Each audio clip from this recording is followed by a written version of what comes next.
Identity, Agency, and Communication, a multimodal case study of bilingual learning in the home environment.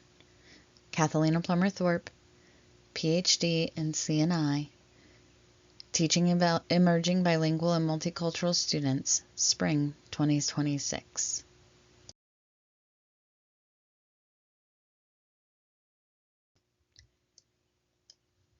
This study examines how identity, communication, bilingual exposure, and cultural meaning making can be supported through multimodal, family-centered practices. This study was performed over the course of 5 weeks with Georgie, a 14-year-old male with the severe rating in his ASD diagnosis. For those of you who do not know, ASD stands for Autism Spectrum Disorder. We used short, structured sessions that were designed to honor his communication preferences and support his regulation needs, and emphasize meaning over the performance. The project has been grounded in the funds of knowledge and culturally responsive pedagogy. In this study, we are viewing the home as a primary site for cultural learning and meaning making.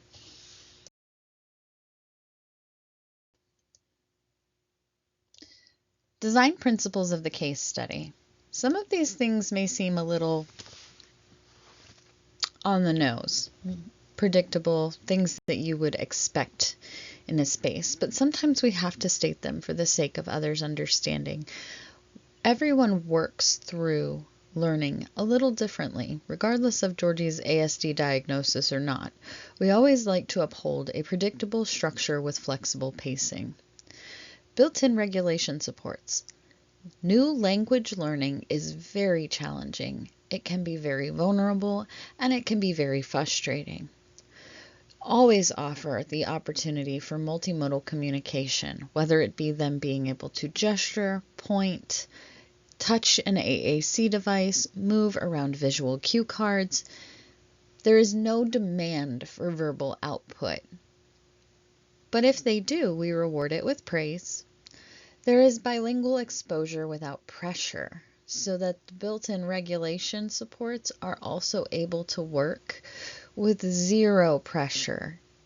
And there needs to be choice agency, and the person conducting the work needs to respect the individual who is saying that they are all done. They do not want more right now, because you will get no further and you will only frustrate the participant, and they will not trust you to continue in the work that you are trying to do with them.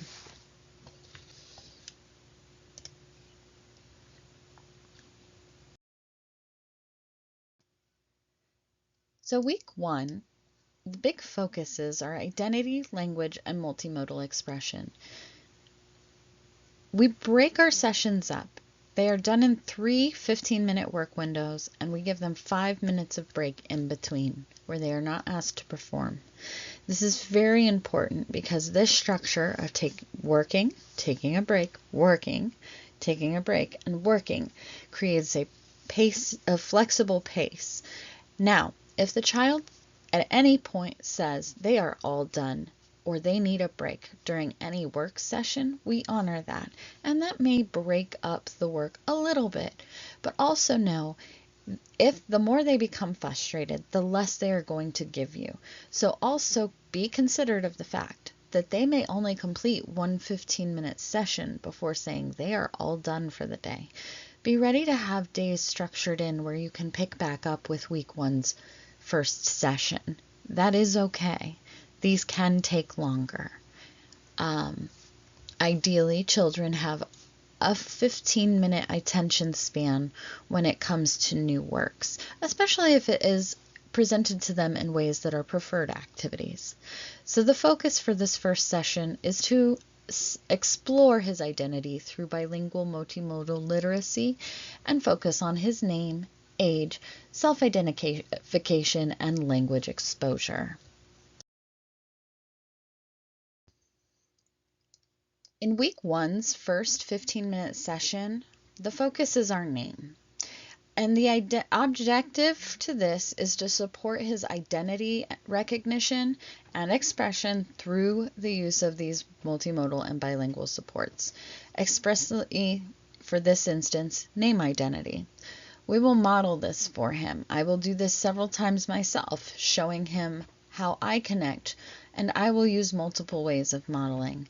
Georgie's preferred method for this instance was using a dry erase board, but you can invite interaction through pointing, touching a card. There's a nice way to laminate cards and have them movable or put on Velcro boards, matching an image to name. You can take the words written for him and he can create the sentence with his face picture. There is the AAC selection option where he can just simply hit the buttons in sequence. He may simply vocalize if he likes, or as you see here, a dry erase board is an option. Georgie prefers to write on dry erase.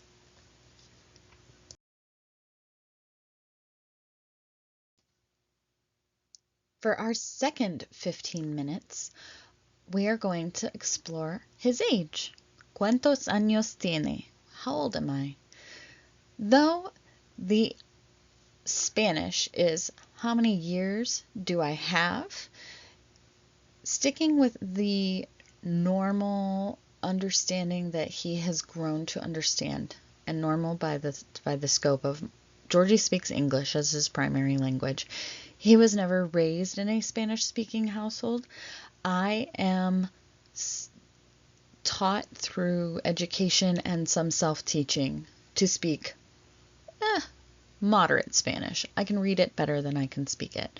So, the objective is to explore age as part of identity using visual and numerical representation. For his board that we used a Velcro board, and he was able to either point, touch, or move them around. For him, he's able to take the number 14 off, 14, 14, and set it up there. He does not have to vocalize. Simple identification of the words as he is reading them is fine. Tengo blank años, and putting the correct number is always an acceptable answer. We then proceed with another 5-minute break. For our third 15-minute session for week 1, we talk about choices. Some of these are more exciting for a child. They see things that they identify as favorites. And so, our materials can be a simple choice board of pictures related to general interests and preferences. This does include known things that Georgie enjoys. To make this more challenging, you may also put things that a child may not enjoy to see if they're truly getting the understanding of the sentence and the request. But for first-time exposure, there should be no tricks, and there should be very direct correlation to something that they can understand. So simply saying me gusta and selecting from favorite things that are known to him, caro, drin, macarrones con queso, burbujas, pastelito tostado, nuggets de pollo, or pastelito, which are all things Georgie enjoys, allow him the opportunity to make a choice without making a mistake. This also builds trust. This is our first week session, and it is important to keep in mind that these sessions need to be successful and open for him. We may repeat this, we may mix this up, we may add in different things. The other key component to this is that these materials can be left out for him to use throughout the week. At any given time, he may mess with these boards. I would suggest laminating your cards, having them on hand, making 2 copies, one for the teacher, one for the child. These are all very applicable things for each child that you may work with that can elevate their comfort level with new language. And for children who are coming into a space that are speaking a language that is not English, consider doing this for them as well, where they can see their native language and English written next to it, so that the more that they associate with language, they are not feeling like their language is cut out.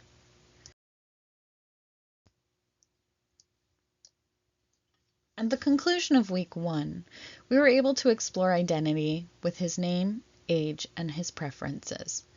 We did have a little bit of resistance in the beginning because Georgie is very specific and preferential to what he enjoys.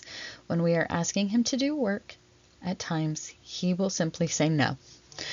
And that is because he's also 14, turning 15. We also used multimodal supports and enabled communication through gesture, visuals, and optional speech. Sometimes Georgie will script from a movie, and I have to pay attention to his scripting because sometimes he is telling me, no, stop, I need a break, in his own way. So in those moments, I had to take a moment. Session 2 during week 1 was particularly challenging. He asked for a break many times, and eventually we just stopped and had to pick up the next day. We were able to complete session 2 and 3 in the same day, but because of flexible pacing and breaks that supported his regulation engagement, we simply stopped when we were most successful. We asked him to complete one task, finish on a good note, and then we were all done. We thanked him, we left the materials at his table for him to play with for the duration of the week.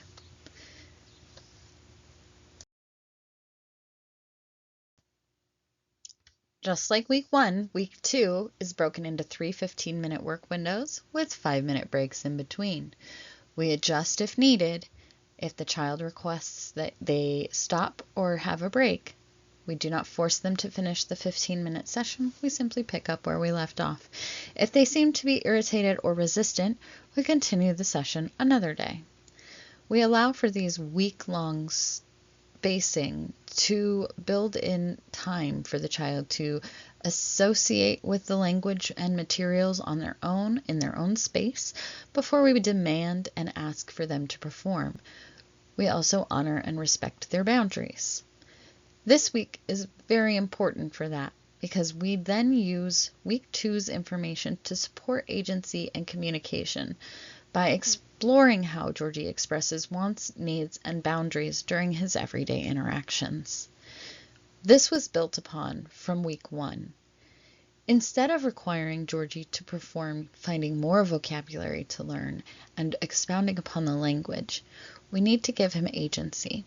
Agency builds trust, and it builds upon the bilingual interactions. So our first 15-minute session focused on stop, alto, break, descanso, all done, termine. Additional focuses were I want, quiero, I don't want, no quiero. The objective for this activity is to emphasize that meaningful communication and not correctness. It uses the multimodal method strategies that we built in the first week to express his needs. Again, when I say consistency and flexibility, this is what I mean. We allow pointing, touching the card, moving the card, putting the card on a Velcro board, matching an image to the name or the sentence, making an AC selection, vocalization if he prefers, or a dry erase board. We do not correct or repeat demands. We support participation. We can guide and model. Those are different things. By modeling, I can simply say, I need to stop. I take the card and I set it on my dry erase board, or I set it on the table and it says alto.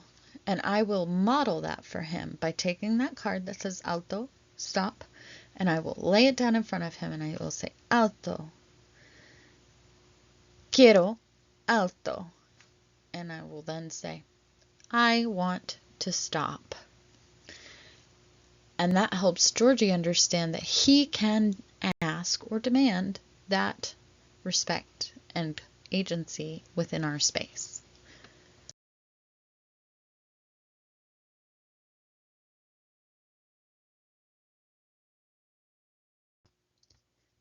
For week 2, session 3, our third 15 minutes, we see our focus on I want to play and I want to stop.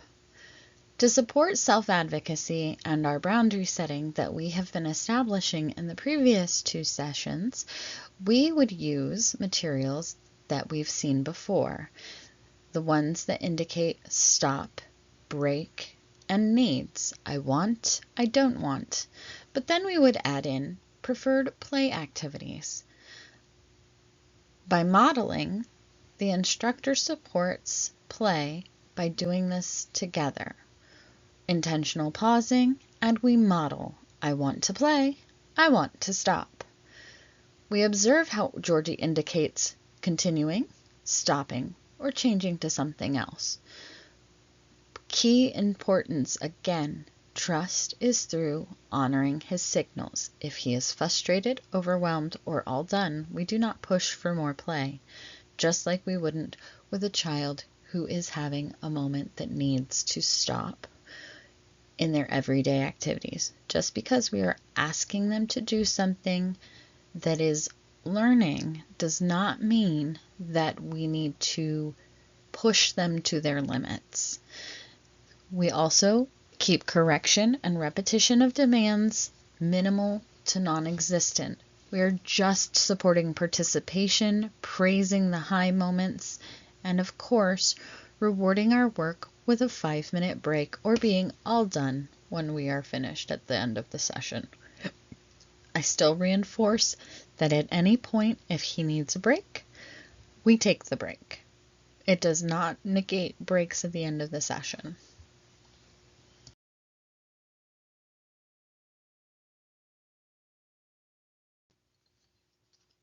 Week 2 was a little bit more challenging. We were asking Georgie to do a lot more, but we did see some success with the AAC device. He tends to resist it, but oftentimes he becomes more echolalic with it, which means he repeats what he hears. So I did get more verbal communication from him on this week, and he also gets to play with some of his favorite things. So these activities were designed to support regulation and communication by embedding choice, visual supports, and flexible pacing. And the breaks that were built in allowed him to reset as needed or ask to reset. Communication was always acceptable in various forms.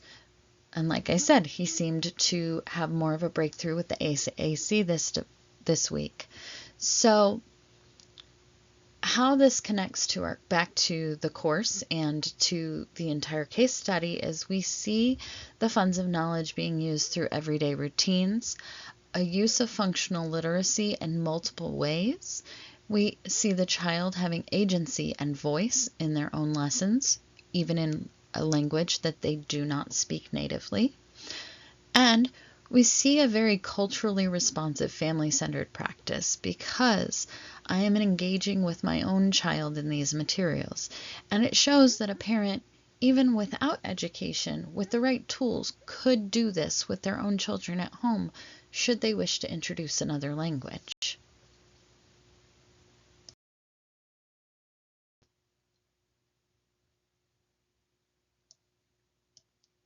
The purpose of week 3 is to support bilingual awareness and emergent literacy by exploring labels for familiar objects, things like colors, animals, and people in both English and Spanish. Again, all of our sessions are broken into 3 15-minute work windows with 5-minute breaks in between, always honoring the child if they ask for a break. Rather than teaching Spanish as a discrete skill, this week is where we introduce language as meaning-making tool, and we connect it to Georgie's everyday environment to help build that bridge between work, understanding, and play.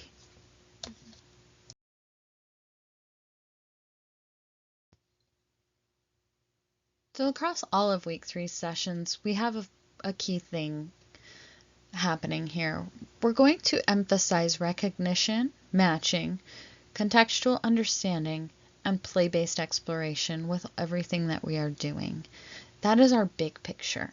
But for our first session, we are going to give him the support by recognizing colors and objects through visuals and movement matching.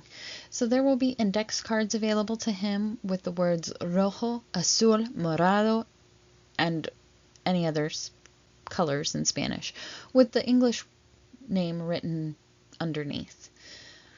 Index cards with la silla, la mesa, el piso, and other areas and materials within the house found within like furnishings and his general space.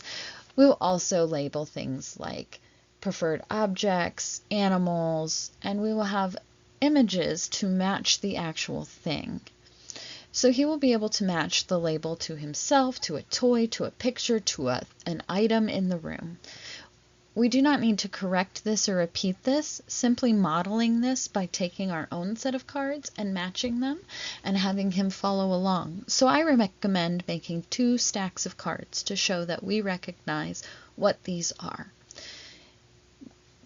For Georgie and this, it helps familiar objects because it reduces the cognitive load. Movement supports regulation. We're not just sitting at a table for these activities. Labeling the real world does build meaning making faster than just abstract stories and language. And it mirrors a funds of knowledge theory home as part of your curriculum.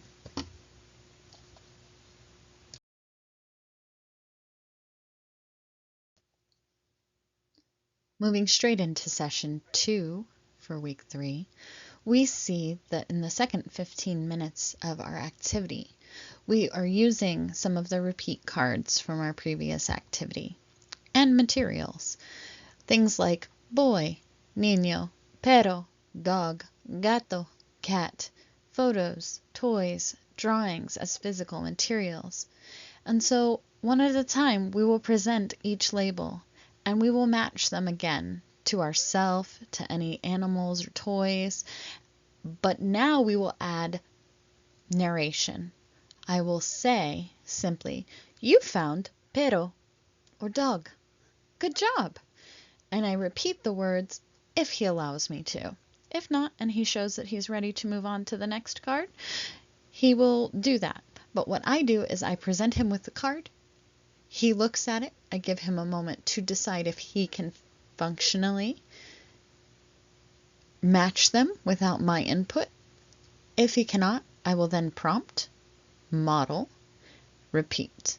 And when he does it, I will simply exclaim in a positive, affirming tone, you found it!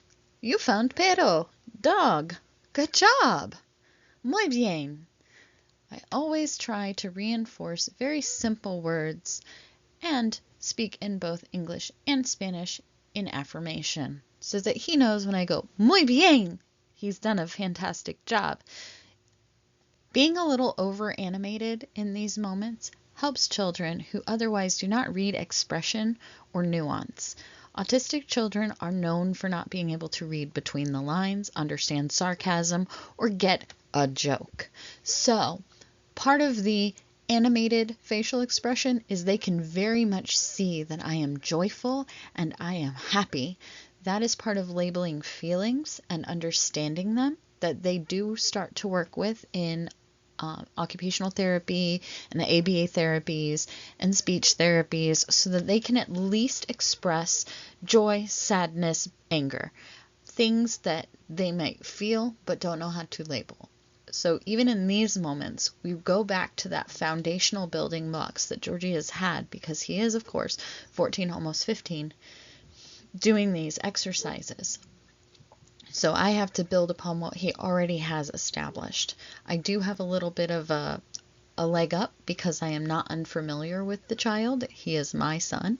So there is some bias to this. You do have to build that rapport with a child that is not someone you know. You take the time, you pair with them, and you get to know the things that they enjoy so that you can successfully make these sessions about them, about their world, and connecting.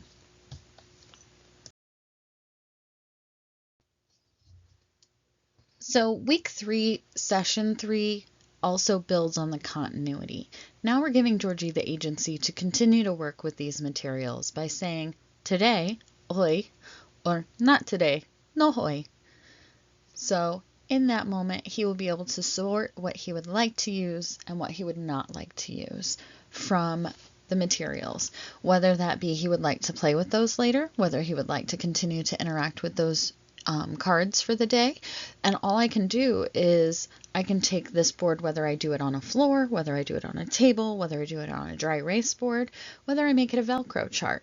Any of these options are acceptable, so that allows Georgie to set previously labeled options into spaces and make choices. And he can do this throughout the week to continue to reinforce the choice and labeling options.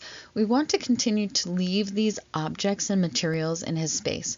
We don't want it to be overcluttered, so when we move week 3's materials in, maybe we reduce down week 1's materials, still allowing him to have week 2's material access whenever he likes, whether that be baskets placed within his own space, or whether he have them laid out in areas where he can easily see and access them through his own choice. Activities for this entire session were designed to be low demand and movement based to support regulation and sustained engagement with Georgie. Spanish was introduced through familiar environmental labels to reduce cognitive load and support his meaning making. Georgie was able to engage through choice, placement, and nonverbal communication throughout this week's session, and it embeds breaks when needed.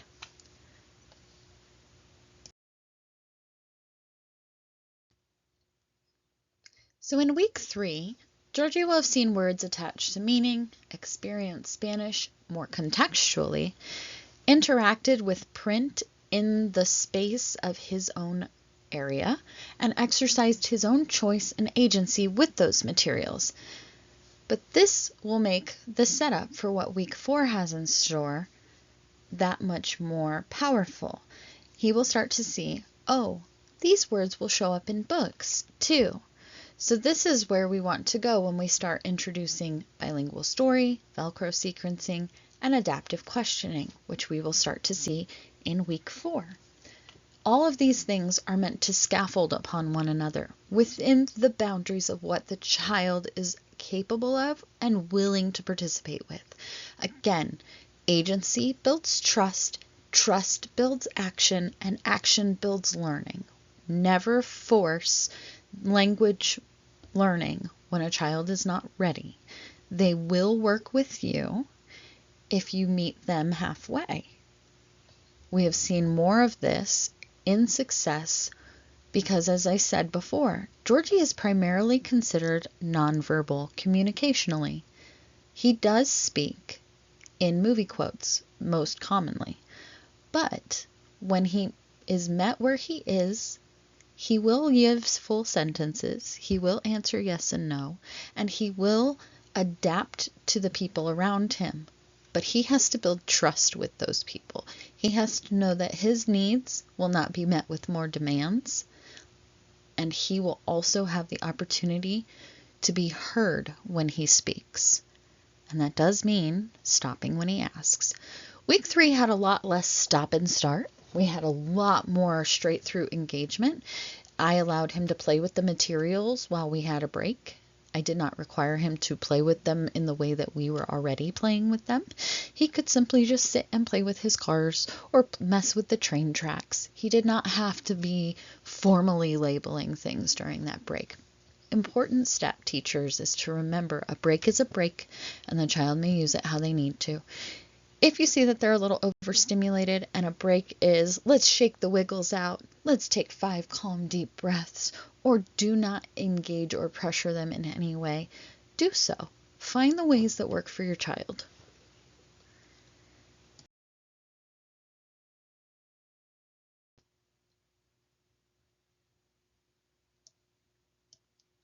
The purpose of week 3 is to support bilingual awareness and emergent literacy by exploring labels for familiar objects, things like colors, animals, and people in both English and Spanish. Again, all of our sessions are broken into 3 15-minute work windows with 5-minute breaks in between, always honoring the child if they ask for a break. Rather than teaching Spanish as a discrete skill, this week is where we introduce language as meaning-making tool, and we connect it to Georgie's everyday environment to help build that bridge between work, understanding, and play.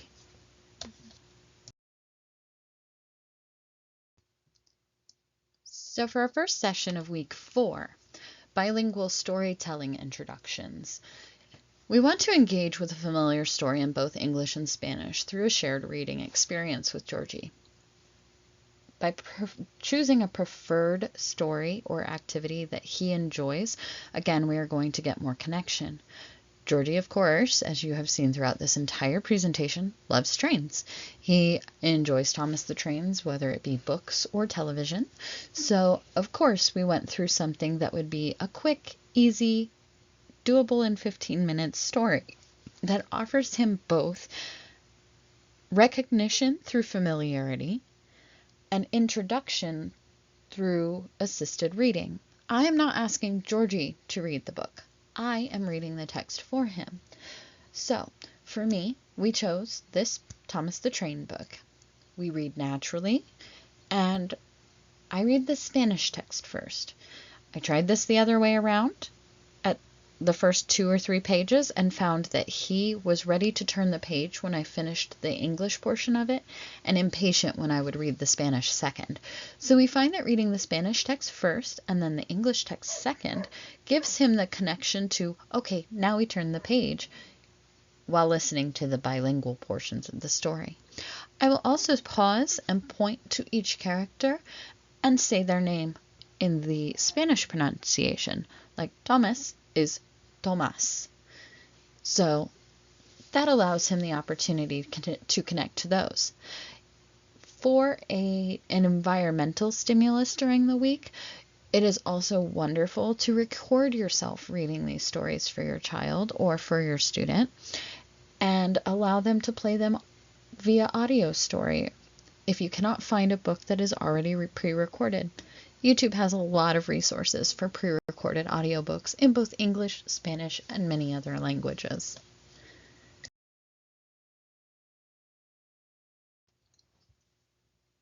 Moving straight into session 2, we then talk about story sequencing through hands-on manipulation. Remember, we are also going to model before asking. So for this, we would have some cards labeled beginning, middle, and end, a Velcro strip board, and images of characters, events, places, and key moments from the story. Some of these supports can be made by taking pictures of those pages beforehand and setting them up in little thumbnails, cutting them out and laminating them for your child. Sometimes you'll find materials on web sources like Teachers Pay Teachers and such. But you will present one label at a time, and you will help the child match label story to the sequence prompt. It is okay if the child mistakes the progression. Just engaging with the material is exposure. Now, if the child is open to redirection or repetition, wonderful. If not, do not focus on correcting or repeating the demands. Just supported participation.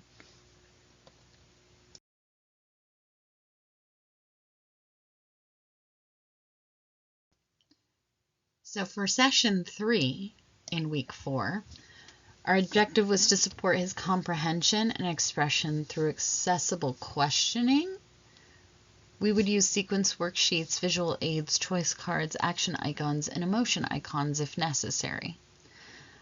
And with this, through our activity, we would ask one question at a time, and we would prompt Georgie in both English and Spanish about the sequence and comprehension through context clues and visuals. Things like, who is this? What is he doing? Where did he go? We do not need to correct or repeat demands if he is resistant to participation. This is the end of 3 different sessions, and so as we work through this more cognitive loading work, be mindful that your child or student may be overstimulated. For us, this required session 3 to be done on a different day. You will also notice I put an example of a sheet that is completely in English. I made my own adapted sheet that took a story, context story from Curious George that was built in English, and I paid for it on Teachers Pay Teachers, which is a wonderful website for resources. But not everything is built for what you need it to. But a lot of these wonderful educators and curriculum planners have built these sheets to be editable. So I'm able to edit these images to also include Spanish text. So that is what I used with Georgie, and he was able to color, point, circle, and do whatever he liked with it. There's also the option to laminate and use dry erase markers to circle so that these are reusable. Repetition builds strength, and so if you create reusable materials, you can leave those materials in your basket with your books, or you can tuck them in the back of your books so that the child may be able to associate the story back with something very familiar and go, oh yes, I remember this story was about the beach, and there were ducks at the beach, and George was confused. Whatever that might be. And yes, I just pulled that example out of air.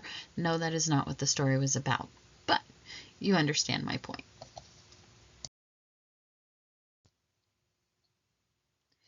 So with week 4, the story was intentionally familiar, and stories, we used Thomas the Train and Curious George to support his comprehension while reducing some of the cognitive load. Literature is always going to be a little bit more cognitive heavy for a child like Georgie, but when you add sequencing and questioning activities that are adaptive and multimodal, that have visuals and hands-on opportunities for him, he is able to demonstrate understanding without super heavy verbal demands. Of course, we embedded those breaks for support and regulation, and this particular series of sessions took 2 days instead of 1.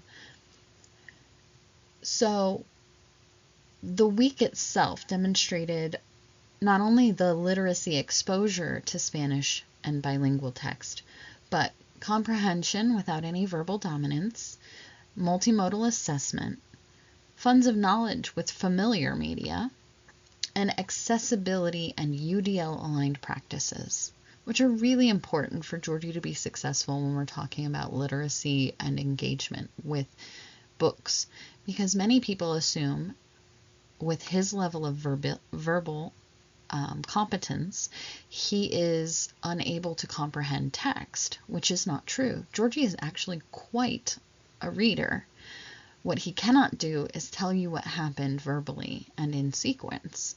But if you were to give him a sequencing board about a short story he read, he can answer the questions with more than 70% accuracy. And this has been proven in his IEPs, this has been proven in therapies, and this has been proven here at home. And I'm not just pulling that number out of anywhere. We actually have an IEP goal where he is expected to meet 80% of needs. He's not quite there yet, but he is getting closer and closer as he practices.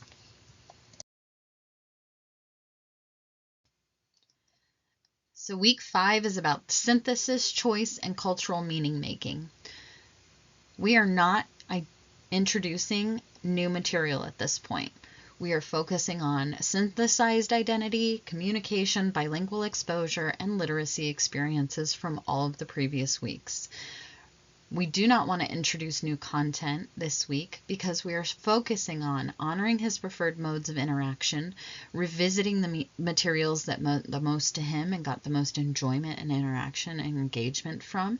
And then we also continue to bring that cultural learning into his spaces through static and just passive engagement opportunities, simply leaving the books in his space, having those worksheets be easy to play with, having all of those note cards accessible and in his everyday things. The biggest part of week 5 is to understand that in 5 weeks you are not going to teach a child a new language. So don't be discouraged. All you are able to do with this time is introduce them to something new and find the points where joy and play and meaning making intersect. So do not be discouraged if the child does not speak any words of Spanish at the end of a Spanish speaking 5-week lesson. Also, they may surprise you. Be open-minded. I am surprised because Georgie will repeat words. He doesn't do it on his own, but he will repeat them.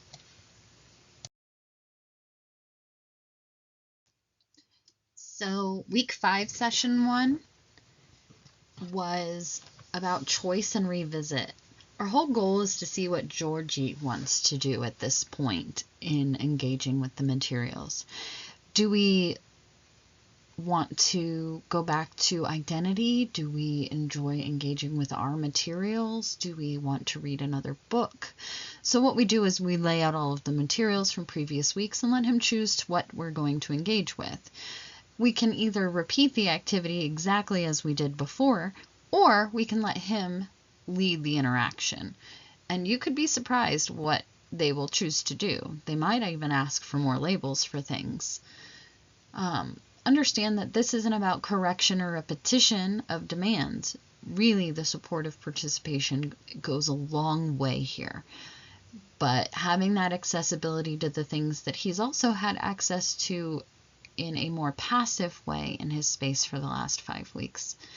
This continues to build upon his interests, and it would help you if you were going to continue doing more work with your child in upcoming weeks by being able to document what their preferences were, where they saw a lot of growth, where you saw a lot of resistance, what you saw as teaching models that were still in need of some adaptation for yourself, where you could go and search with methodologies. Because again, when you're a parent doing this for your child, you may not necessarily be trained in ABA or OT or speech or language pathologies, but you may be just simply interested in engaging with your child with your native language or cultural background like we are.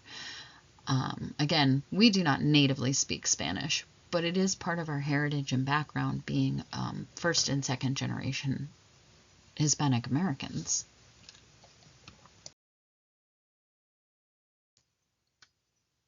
Session 2 continues a lot like session 1, but we allow him to simply engage with the material with zero prompting. We show what we know in this moment.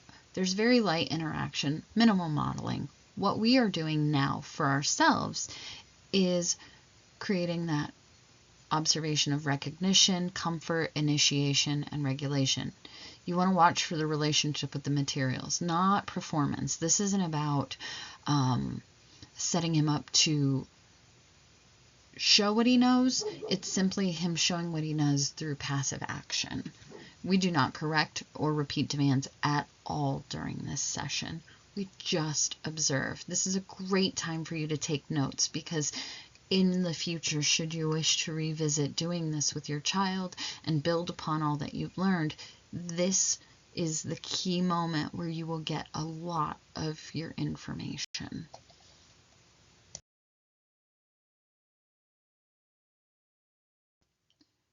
So for session 3 in week 4, our objective was to support his comprehension and expression through accessible questioning.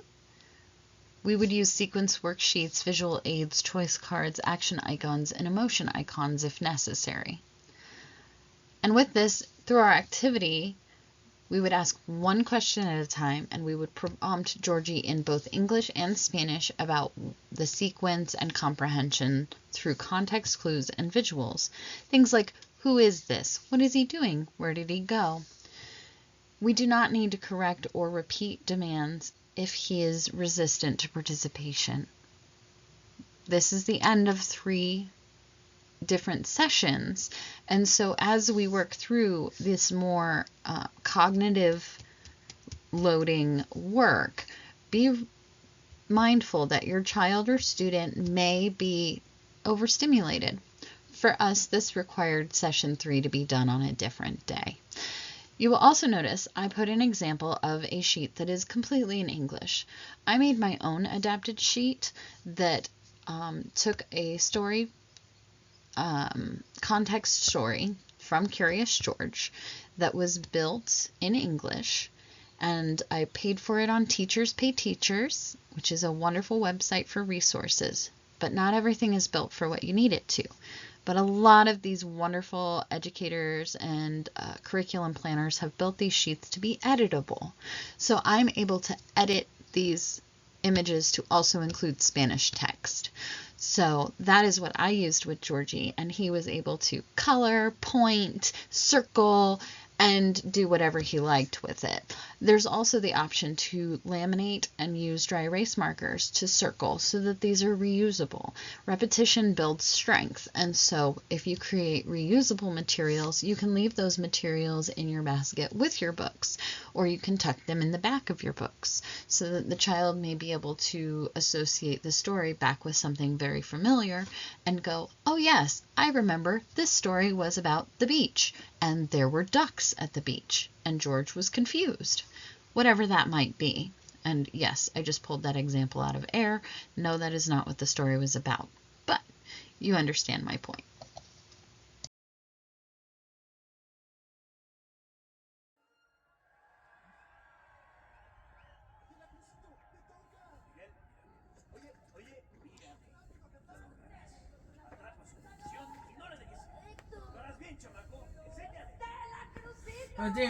Also, come on. Come on with me, George. Alright. Also, this is English. Week 5 is a pivotal and important week. And it prioritizes the choice and familiarity and shared experience that supports Georgie's regulation and engagement within this material. It does not introduce new instructional demands. This week wraps everything up because it focuses on observing how Georgie interacted with all of the materials that came before this week and how he participated in a shared cultural experience. Language exposure occurs naturally and through preferred media and interaction. More importantly, it emphasizes play and enjoyment and meaning-making over performance, making this feel special, intentional, not heavy. Week 5 demonstrates a reflection and synthesis on child-centered pedagogy. We've worked distinctly with things that fuel his curiosity. It cultivates culturally responsive teaching and putting funds of knowledge in practice. It also creates multilingual exposure without the need for tests and assessment. It isn't about show me what you know. It is about playing with the materials and exposing us all to greater meaning making.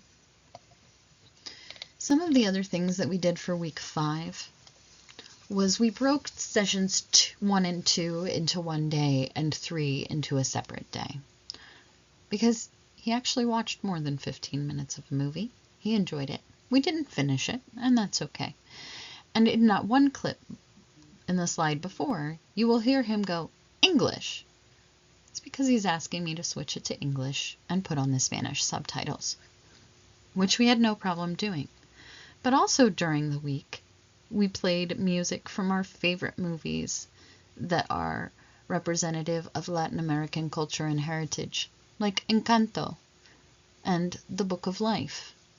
We also put on familiar cartoons with Spanish subtitles and other videos and YouTube teaching materials, like a video about trains, completely narrated in Spanish. And he really enjoyed a lot of those things, but often he reverted to what was most familiar, and that's okay.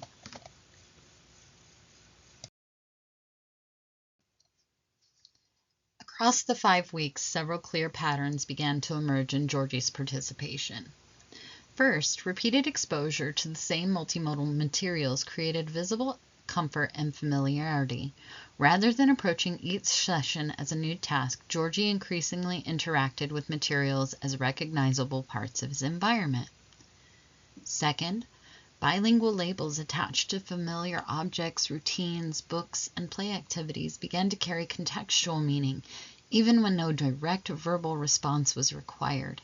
His engagement showed that comprehension was not dependent upon spoken production. Georgie also demonstrated agency through all requests for breaks, shifts in language preference, selection of preferred materials, and his willingness to revisit or expand activities on his own terms. Most importantly, the study showed that sustained engagement was strongest when learning remained connected to familiar interest, predictable routines, and low-pressure interaction rather than performance and demands.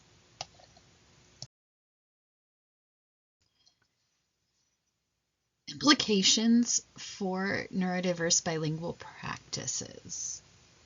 This case study also offered several broader instructional implications for educators working with neurodiverse and emerging bilingual learners. One of the most significant findings is that bilingual exposure does not have to occur through isolated vocabulary drills or formal language repetition in order to be meaningful. Language can instead be embedded within play, literacy, daily routines, media, and visual supports. Additionally, multimodal communication tools such as AAC devices, printed labels, gesture-based choices, and environmental visuals reduce cognitive overload by allowing students multiple entry points into their participation with the material.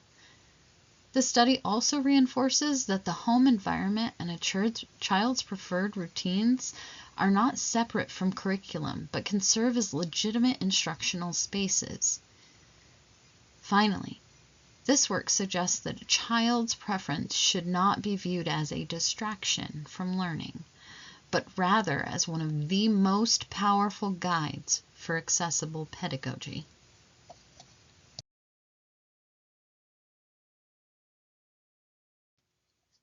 Of course, with any case study, there are clear limitations that need to be acknowledged. In this project, we need to acknowledge that it was conducted with one participant in a home environment over a relatively short 5-week period.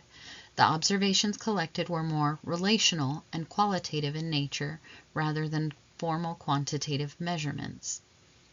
In addition, my role as both parent and researcher means that interpretation is shaped with bias by an intimate familiarity with Georgie's communication patterns, regulation needs, and interests. While this closeness allowed for highly responsible instructional design, it also means that the findings should be viewed as illustrative rather than broadly generalizable. However, the purpose of this study was not to produce universal claims, but to demonstrate a practical and human-centered model for what accessible bilingual engagement can look like in context. Please keep in mind that an additional note should be made regarding the instructional artifacts shown throughout this presentation. All visual supports, bilingual communication boards, literacy prompts, AAC mockups, and intervention materials were custom designed by the researcher as part of an ongoing prototype curriculum development project. The materials shown here are intended to demonstrate instructional implementation, multimodal sequencing, and accessibility to design and practice. They are not presented as open source printable distribution, but as researcher developed exemplars within a larger body of continuing curriculum work. So many of the images have been pared down and generalized for this presentation alone. Ultimately, this study revealed that Georgie did not need to perform language on a command in order to demonstrate understanding, preference, identity, comprehension, or cultural participation. When communication was made multimodal, familiar, relational, and low pressure, bilingual learning shifted away from assessment and toward access. What emerged across these 5 weeks was not a traditional language lesson, but a mode of human-centered pedagogy in which identity, regulation, family knowledge, and communication were treated as foundational to learning rather than secondary to it. In that sense, this work suggests that bilingual education for neurodiverse learners may begin not with performance, but with permission.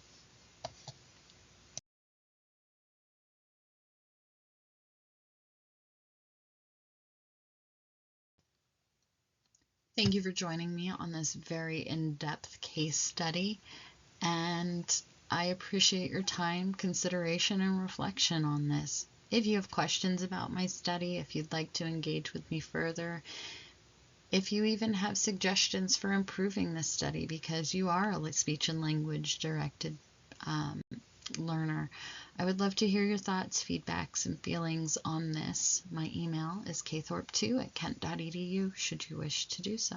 Thank you.